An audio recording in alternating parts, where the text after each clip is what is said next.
Allison Kinnear here. Today we are going to talk about imposter syndrome. We're going to talk about it not just this week, but next week as well. And what we're going to be talking about are the conditions that can be ripe to feed imposter syndrome. Because imposter syndrome doesn't happen in a vacuum. It's not like you wake up one day and you've caught the imposter syndrome virus. There are conditions that can take even the most confident people, even the people who know that they are excellent at their work, they know that they are competent, and it can plant lots of seeds of self-doubt. So we're going to break those down. We're going to do the first 4 in this video, and we'll do the next 3 in the next video. So first of all, where does this research come from? A lot of this research comes from Valerie Young, Secret Thoughts of Successful Women. Now, you may be watching, you may not be a woman, but that doesn't matter. It's really about imposter syndrome and how it works and what you can do about it. So it's a really great book. I suggest that if you are interested in learning more about this and becoming more aware, then get yourself a copy and learn more. Okay. Number 1, the first condition or good reason to feel like an imposter are messages from childhood. If you grew up in a family where you were not allowed to make mistakes, where failure was something to be ashamed of, where you weren't really allowed to talk about or celebrate your successes, if those kinds of conditions existed in your family, or if you were taught that you always had to be achieving more and doing more in order to earn your worth in your family, these are things that can just be embedded in almost in a part of our DNA, right? We show up and we're already kind of thinking, I have to earn, I have to prove and prove my worth, prove myself.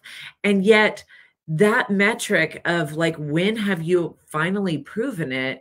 That can almost never come. If we're never looking for our celebrations, if we are not opening ourselves up to letting in the positives about ourselves or our inherent worthiness, if we can't touch that yet, that could be just messages from childhood that are there that show up as imposter syndrome later in life.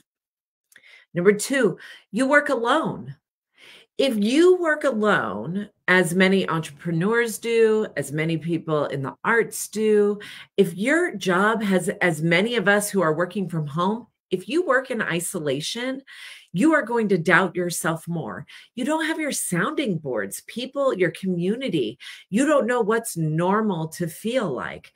So when we work in isolation, when we have jobs where we have limited interaction, or maybe we're interacting, but we're not really sitting down and talking about the nature of the work, then that can be really hard. This is why with any entrepreneurs, when I work a lot with budding coaches that are just starting in their work, we need each other. We need community. It's important to get together because your struggles, as soon as you find out the struggles that you're having are common and you have other people to work it through, suddenly those problems that seem so big become really little. So working alone is definitely a condition that can increase feelings of imposter syndrome. Number 3, you work in a creative field. If you are creating something that has never existed before, whether that is arts or whether that is in the constant innovation of technology, whatever it may be, if you are creating something that either the world has never seen before or that you have never created before, the feelings of self-doubt are absolutely going to creep in. This is once again why entrepreneurs, people who are launching businesses, especially in the tech field, can feel, and arts and creative fields, can feel overwhelmed and almost crippled by imposter syndrome. Who am I to be in charge of this? Who am I to create this? Those are the thoughts that can be cultivated in a field of innovation and creativity. Okay, number 4, you are a student or you are a learner. It is no surprise that college students often suffer from imposter syndrome. Everybody seems smarter than them. They don't know if they're worthy of this, of being in such esteemed places, right? But this extends beyond the college or university scene. Anytime you are learning, you're in a position of learning something new. You've just been promoted. You're tackling a new kind of project. You're in a new field. Anytime that you are in a learner situation where you suddenly have to figure things out, new subject matter, whatever the case may be, when you're in that reorienting learning phase, you may be racked with more self-doubt, with more, am I the right person for this job? How did I even get here? Was this a total fluke? Did somebody not notice that I don't know what I'm doing? All of those feelings that are a characteristic of imposter syndrome can absolutely flood in when we are in a position of learning.